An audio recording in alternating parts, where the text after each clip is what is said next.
अब्दुल करीम गदाई पखड़ा ऐं पहवार जो ख़ालिक सिंध जो अवामी शाइर मोहतरम अब्दुल करीम गदाई 1 जनवरी 1901 ईस्वी ते तालके ठुल जे नंढड़े ॻोठ करीमाबाद में ॼाओ। संदसि वालिद साहब जो नालो बजार खान लाशारी बलोच हो। गदाई साहब प्राइमरी तालीम ठुल में हासिल कई, जॾहिं त मैट्रिक ताईं जैकबाबाद ऐं सखर में पढ़ियो।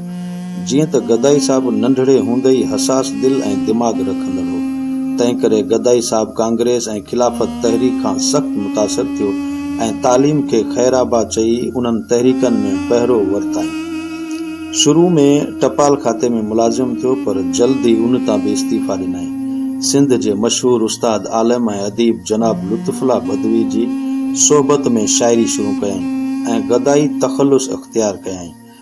गदाई साहब बेशक सिंध जो क़ौमी शाइर हो, हू पीर सनी में भी जवान जज्बा रखंदड़ हो।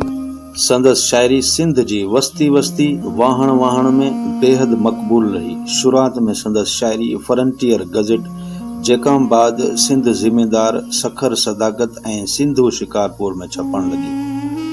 गदाई साहब अवामी दर्द खां वाक़ुफ़ हो।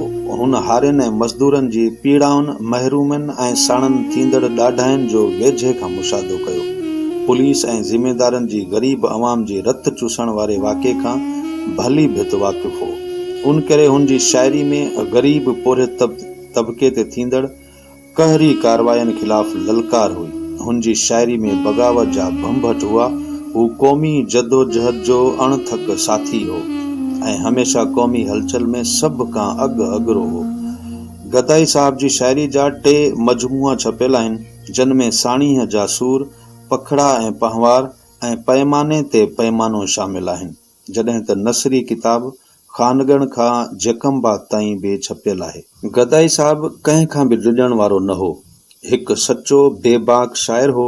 वॾेरे खां खेसि सख़्त नफ़रत हुई। हू वॾेरनि खे सिंध जे सभिनी मसइलनि जी जड़ सम्झंदो हो। वॾेरे जे मुतलिक़ संदसि हेठियों ही शेर उन जी सोच जी गमाज़ी करे थो। वॾे पेट वारो ही निमरूद सानी हले, जंहिंजे ॻोठनि अंदरि हुक्मरानी, अखियुनि ते आ चश्मो ऐं सोनी कमानी, बंदूकनि जे पाछे में खाए थो मानी। वॾेरे जी ही हथ बि आहे निराली, तमंचो ॻिचीअ में कुल्हनि में दोनाली। इलेक्शन जे मौक़े ते वॾेरा जॾहिं ग़रीबनि खे सब्ज़ बाग ॾेखारीनि था, त हू हारीअ खे उन जी मकर व फ़रेब खां आगाह करे थो। संदसि इहो नज़म सॼी सिंध में बेहद मक़बूल थियो ऐं इलेक्शन जे मौक़े ते सॼे सिंध में सुजाग नौजवान चाचे गदाई जी उन्हनि शेरनि सां उन्हनि जो इस्तक़बाल कंदा हुआ।